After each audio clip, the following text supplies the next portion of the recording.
करते हैं पीसीएस मंत्रा की दूसरी सीरीज़। और इसमें 140 क्वेश्चंस हैं और हर एक वीडियो में मैं कुछ क्वेश्चंस शामिल करूंगी जिससे वीडियो बहुत ज़्यादा बड़ा भी ना हो, और ऐसे करके छोटे छोटे पार्ट्स में हम पूरी सीरीज़ ख़त्म कर लेंगे। एक टेस्ट सीरीज़ ऑलरेडी पीसीएस मंत्रा की हो चुकी है, तो आप वो उसको प्रीवियस वीडियो में जाके देख सकते हैं। तो चलिए स्टार्ट करते हैं।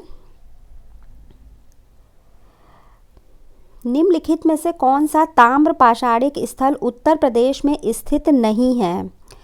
तो ये पूछा है कि उत्तर प्रदेश में कौन सा स्थित नहीं है। नेहरान, नवदा टोली, खैराडीह, सोहगोरा।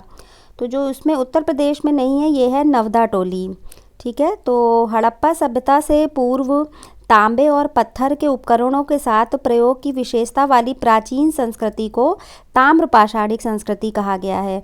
तो भारत में ताम्र पाषाण युग की बस्तियां दक्षिण पूर्वी राजस्थान, पश्चिमी मध्य प्रदेश और पश्चिमी महाराष्ट्र तथा दक्षिण पूर्वी भारत में पाई जाती हैं। तो जो इसमें दिया है, इसमें नवदा टोली जो है वो पश्चिमी मध्य प्रदेश का एक प्रमुख ताम्र पाषाणिक पुरा स्थल है, और जो बाकी हैं वो सारे उत्तर प्रदेश से जुड़े हैं। ठीक है, तो ऐसे ही मैं ऑप्शंस को थोड़ा सा डिस्क्राइब भी कर दूंगी। भारत में सर्वप्रथम कृषि का प्रारंभ किस काल में हुआ? तो ये क्वेश्चन बहुत पूछा जाता है और इसका जो है आंसर होगा नवपाषाण काल। तो भारत में जो है सर्वप्रथम नवपाषाण काल में कृषि का आरंभ माना जाता है। तो भारतीय उपमहाद्वीप में प्राचीनतम कृषि जो गेहूं के साक्ष वाला स्थल जो उत्तर प्रदेश के संत कबीरनगर जनपद में स्थित लहुरा देव है। ठीक है, निम्नलिखित में से कौन सा सुमेलित नहीं है? तो ये पूछा है कौन सा सुमेलित नहीं है। हड़प्पा ये इनके स्थल है और उत्खनन करता दिया हुआ है। तो हड़प्पा जो है राखलदास बनर्जी लिखा है, चंदूदड़ो मैके लिखा है, रोपड़ यज्ञदत्त शर्मा लिखा है, लोथल आरएस बिस्ट लिखा है। तो जो इसमें सुमेलित नहीं है वो है 1 और 4 हड़प्पा, क्योंकि जो है ये गलत है, और लोथल आरएस बिस्ट गलत है। ठीक है, क्योंकि लोथल जो है वो आरएस बिस्ट ना होके एसआर राव है, और हड़प्पा के राखलदास बनर्जी ना होके दयाराम साहनी हैं। राखलदास बनर्जी जो है वो मोहनजोदड़ो के हैं, और बाकी चंदूदड़ो मैके सही लिखा हुआ है, और रोपड़ यज्ञदत्त शर्मा सही लिखा है, और लोथल जो है एसआर राव होगा। ठीक है, एसआर राव, और हड़प्पा जो है दयाराम साहनी। और एक और लर्न कर लीजिए, धौलावीरा भी पूछा जाता है, वो है आरएस बिस्ट जैसे लिखा है तो ये धौलावीरा के हैं। ठीक है, धौलावीरा। तो नेक्स्ट क्वेश्चन देखते हैं। तो इसका जो इनकरेक्ट पूछा था तो इसका डी ऑप्शन हो जाएगा। ठीक है, सिंधु घाटी सभ्यता का कौन सा स्थल प्राक हड़प्पा, हड़प्पा कालीन एवं हड़प्पातर तीनों कालों का प्रतिनिधित्व करता है? तो ऐसा कौन सा स्थल है जो तीनों कालों का प्रतिनिधित्व करता है? तो ये है मांडा। ठीक है, मांडा कहाँ है? जम्मू कश्मीर में। इसमें जो है तीनों कालों का प्रतिनिधित्व करता है। और ठीक है, तो ये आपको याद होना चाहिए।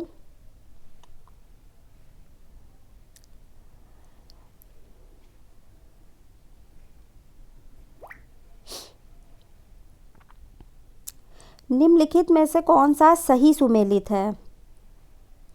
दैमाबाद लिखा है,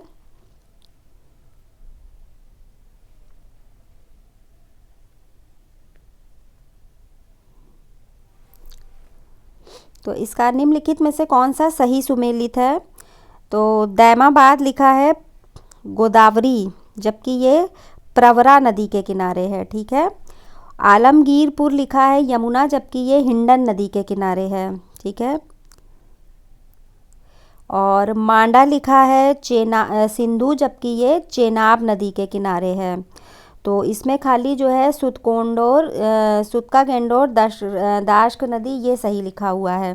ठीक है, तो मैंने आपको सही बता दिया। मांडा, चेनाब, दाइमाबाद, प्रवरा और ये आलमगीरपुर हिंडन। ठीक है, तो इसका आंसर पूछा सही सुमेली, तो ऑप्शन सी करेक्ट हो जाएगा इसका। क्वेश्चन नंबर 6, हड़प्पा सभ्यता का प्रमुख स्थल शार्दुलई वर्तमान में किस देश में स्थित है?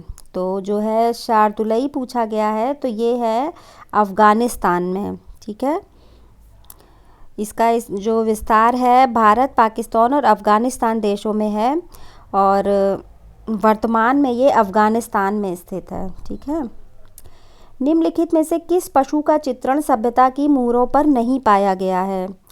ये क्वेश्चन बहुत पूछा जाता है, बहुत फ्रीक्वेंटली ये क्वेश्चन आता है। तो बैल का भी पाया गया है, हिरन का भी पाया गया है, गैंडे का भी पाया गया है, घोड़े का नहीं पाया गया है। ठीक है, घोड़े का कोई चिन्ह नहीं मिला है उनकी मोहरों में। जो हड़प्पा सभ्यता थी, इसमें 4000 से भी ज़्यादा मोहरें प्राप्त हुई थी, जो आमतौर पर चौकोर शक्ल में सेलखेड़ी से निर्मित है। इन मोहरों पर अनेक पशुओं के चित्र हैं, परंतु किसी भी मोहर में घोड़े का चित्र मौजूद नहीं है।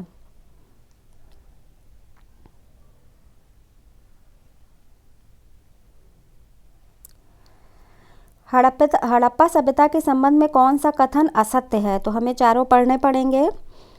तो हड़प्पा सभ्यता की लिपि भाव चित्रात्मक थी, जिसे अभी तक पढ़ा नहीं जा सका है, एकदम सही है, इसीलिए इसको ये अभी हड़प्पा की जो लिपि पढ़ी नहीं गई है। ठीक है, इसीलिए इसको आद्य ऐतिहासिक काल कहा जाता है। हड़प्पा सभ्यता का समाज मात्र सत्तात्मक प्रकृति का था, ये भी सही है, क्योंकि मात्र की पूजा और देवी की मूर्तियाँ बहुत मिली थी। मूर्तियाँ इन द सेंस जो देवी का पूजा देवी के उसमें बहुत करी जाती थी। हड़प्पा सभ्यता के धार्मिक रीति रिवाजों में समानता विद्यमान थी। और फिर है हड़प्पावासी पुनर्जन्म में विश्वास रखते थे, क्योंकि ये लोग जो है डेड बॉडीज़ को बरी कर देते थे, क्योंकि उनका विश्वास था कि ये जीवित हो जाते हैं या अगले जन्म में फिर से वापस आते हैं। तो डेड बॉडीज़ को जो प्रिजर्व किया जाता था, वो इसी आशय से किया जाता था कि वो पुनर्जन्म में विश्वास रखते थे दूसरी दुनिया में। तो इसका जो है हड़प्पा सभ्यता के धार्मिक रीति रिवाजों में समानता विद्यमान थी, यही गलत है। आंसर सी जो है इसका हो जाएगा, क्योंकि असत्य पूछा गया है। क्योंकि इसमें अलग अलग रीति रिवाज प्रचलित थे, जैसे अंतिम संस्कार की विभिन्न प्रकृतियों का पाया जाना, यही जो मैंने कहा है, तो इसीलिए ये कथन सत्य नहीं है। क्वेश्चन नंबर 9, सिंधु सभ्यता के पतन के संबंध में कौन एक प्रचलित मत है? तो बाढ़ और भूकंप जैसी प्राकृतिक आपदाएं, तो ये माना ही जाता है कि शायद इन्हीं से नष्ट हो गया था, पतन हो गया था उनका। नदी मार्ग परिवर्तन, ये भी माना जाता है। ठीक है, और आर्यों का आक्रमण, ये भी माना जाता है। तो आंसर डी हो गया, ये सभी माने जाते हैं। ठीक है, प्राचीन आर्यों के निवास स्थल सप्त सिंधु के क्षेत्र के विस्तार में कौन सी नदी शामिल नहीं है? तो वितस्ता भी है, अस्किनी भी है, सरस्वती भी है, गोमल नहीं है। ठीक है, इसमें 7 नदियां शामिल थीं। एक सबसे इम्पॉर्टेंट तो जो है वो सिंधु ही थी। ठीक है, एक वितस्ता, अस्किनी जिसको चेनाब भी कहते हैं, वितस्ता को झेलम कहते हैं, और परुष्णी जिसको रावी कहते हैं।